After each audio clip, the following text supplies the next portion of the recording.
discuss essential attribute of software engineering. There are basically four basic attributes or characteristics of software, essential software. First is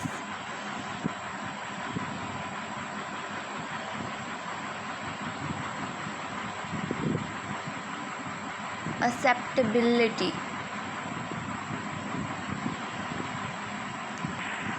acceptability, इसमें हमारे पास समझ आती है name से ही कि acceptable होनी चाहिए। इसमें अगर हम सॉफ्टवेयर की बात करें तो software must be acceptable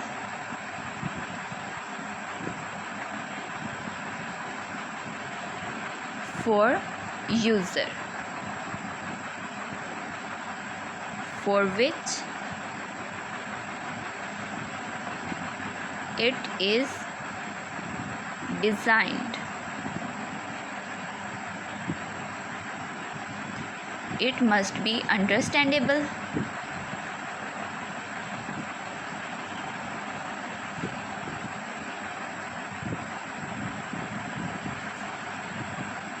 and easy to use.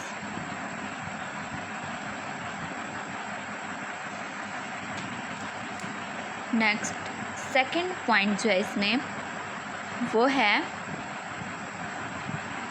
Dependability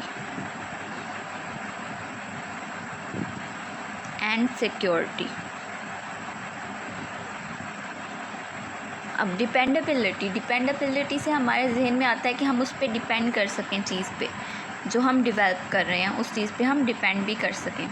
and security, और हमें जो है उससे सिक्योरिटी भी हो हमारी, ये ना हो कि जो चीज़ हम यूज़ कर रहे हैं या जो भी डाटा हम स्टोर कर रहे हैं वो मिसप्लेस हो जाए या डिलीट हो जाए या लीक हो जाए हमारा data. Software dependability includes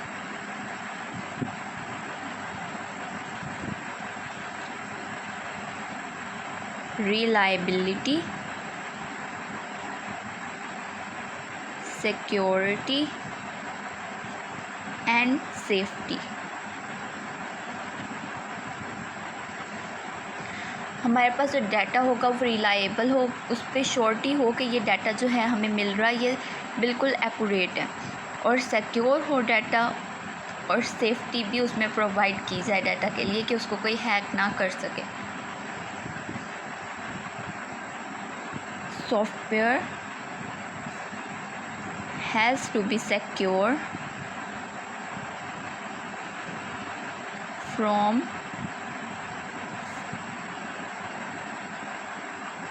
malicious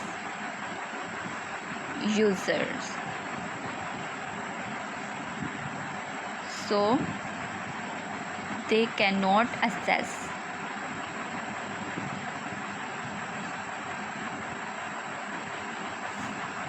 or harm to data।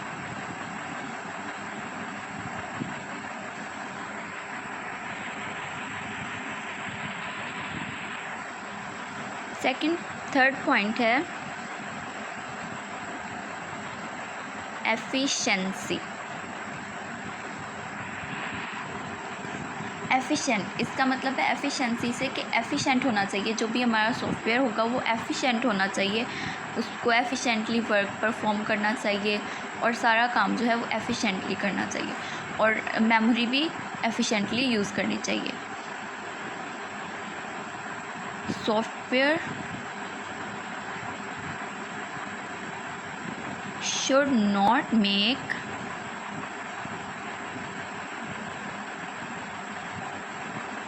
wasteful use of system resource।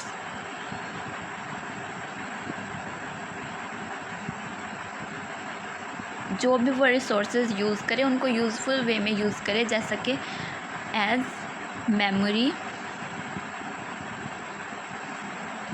जैसा कि अगर मेमोरी यूज़ कर रहा है तो ये ना हो कि उसमें जंक फाइल स्टोर हो जाएं और एक्स्ट्रा डाटा जिसकी ज़रूरत ना हो वो स्टोर हो जाए, तो वो हमारे पास एफिशिएंटली वर्क नहीं करेगी बल्कि ओवरलोड हो जाएगी।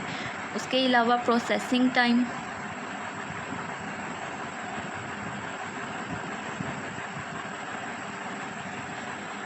उसकी प्रोसेसिंग स्पीड अगर फास्ट होगी तो हमारा काम कंप्लीट हो जाएगा जल्दी, जिसकी वजह से वो एफिशिएंट कहलाएगा, efficient software. Then last step हमारे पास है मेंटेनेबिलिटी।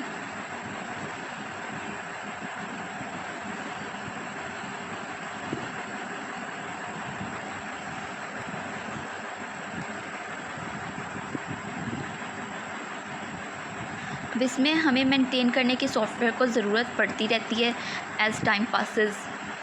जो सॉफ्टवेयर हम क्रिएट करते हैं वो हमारे पास 100% जो है करेक्ट होता है, लेकिन कुछ टाइम बाद उसमें चेंजेस की ज़रूरत पड़ती है। जैसे जैसे नीड्स इंक्रीज़ होती हैं उस तरह से फिर वो आहिस्ता आहिस्ता कम होती जाती है उसकी परसेंटेज की, कि इतना जो है अब स्लो वर्किंग पे है, इसकी वर्किंग फास्ट होनी चाहिए, अब इसमें ये चीज़ नहीं है उस सॉफ्टवेयर में है, तो उसको मेंटेन करना पड़ता है। तो software should be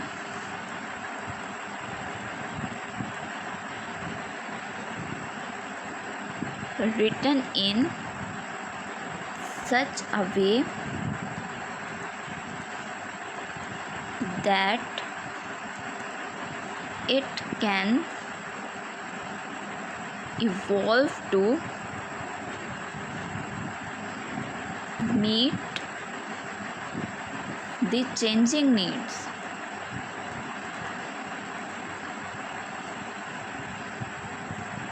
of customer.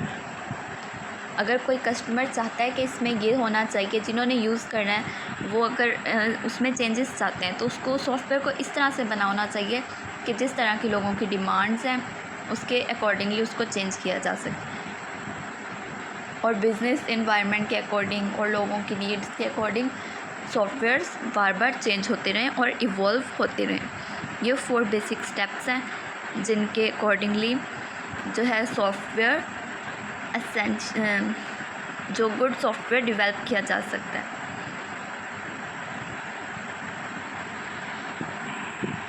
Next हम देख लेते हैं SDLC। इसका मतलब है सॉफ्टवेयर डेवलपमेंट लाइफ साइकिल, और इसको हम software development life cycle faces या स्टेप्स भी कह सकते हैं। तो इसमें इतने जो होते हैं प्रोसेसेस होते हैं जिनके अकॉर्डिंगली हम सॉफ्टवेयर की डेवलपमेंट करते हैं, और ये टोटल 7 फेसेस हैं।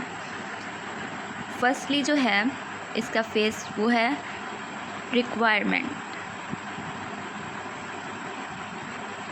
रिक्वायरमेंट में देखा जाता है कि यूज़र को किस चीज़ की नीड है, क्या चीज़ जो है वो हमें बनानी है, किस टाइप का डाटा चाहिए, रिक्वायरमेंट्स क्या हैं यूज़र की, जिनके अकॉर्डिंगली हमें सॉफ्टवेयर को बिल्ड करना है। मींस बेसिकली इसमें डाटा गैदरिंग की जाती है।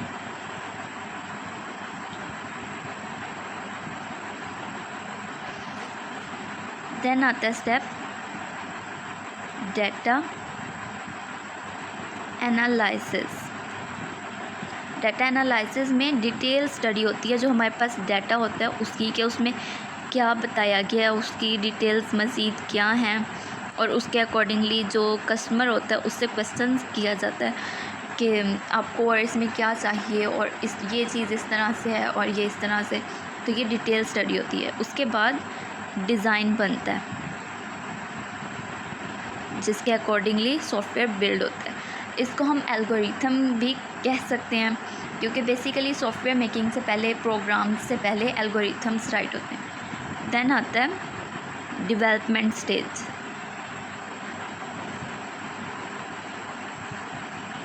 जिसमें प्रोग्राम बिल्ड होता है। फिर एक और इम्पोर्टेंट स्टेप जिसमें टेस्टिंग होती है कि जो प्रोग्राम डेवलप हुआ है वो कैसा है और किस टाइप की वर्किंग कर रहा है, क्या वो सही वर्क कर रहा है जिस तरह से उसको करना चाहिए। देन आता है ऑपरेशन। फिर उसे कस्टमर को दे दिया जाता है यूज़ करने के लिए। फिर एक स्टेप 7 स्टेप जो है उसमें आएगा मेंटेनेंस। जैसे ही कस्टमर को फील होगा कि इसमें ये चीज़, इस चीज़ की कमी है, तो वो उसको रिपेयर करवाएगा या सेट करवाएगा सॉफ्टवेयर को, और उस स्टेप को कहेंगे मेंटेनेंस। अब इसकी एग्जांपल हम इस तरह से ले सकते हैं, जैसे हमने अगर कोई घर बिल्ड करवाना हो तो सबसे पहले हम अपनी रिक्वायरमेंट्स चेक करते हैं कि हमारे पास क्या रिक्वायरमेंट्स हैं, घर किस तरह का होना चाहिए, वो हो जाएगी रिक्वायरमेंट्स। फिर उसके बाद हम डेटा एनालिसिस करेंगे। डेटा एनालिसिस में मज़ीद हम देखेंगे कि किस तरह का होना चाहिए, किस जगह पे, ये तो सोच लिया, अब किस स्ट्रक्चर का होना चाहिए वो सोचेंगे। फिर हम उसका डिज़ाइन बिल्ड करवाएंगे, मतलब जिस तरह से हम नक्शा बनवाते हैं घरों का, तो वो हम बिल्ड करवाएंगे। देन हम डेवलपमेंट फेज़ पे आएंगे, जिसमें हमारे घर की बिल्डिंग स्टार्ट होगी। फिर हम टेस्ट करेंगे, मतलब चेक करेंगे कि बिल्डिंग जैसे हमने कही थी वैसी बनी है या नहीं, वो हमारे पास टेस्ट डेटा है। फिर ऑपरेशन, मतलब यूज़ में लेंगे हम उसे, बिल्डिंग को यूज़ करेंगे, वहाँ पे रहेंगे, और उसकी वजह से हमारे पास कुछ चीज़ें जो हैं वो ऐसी होंगी जिनकी हमें मज़ीद ज़रूरत पड़ेगी, तो हम उनको रिपेयर करवाएंगे, मेंटेन करवाएंगे, और वो चेंजेबल होंगी तो वो मेंटेनेंस फेज़ में आ जाएंगी हमारे पास। आई होप आपको ये कॉन्सेप्ट समझ आ गए होंगे।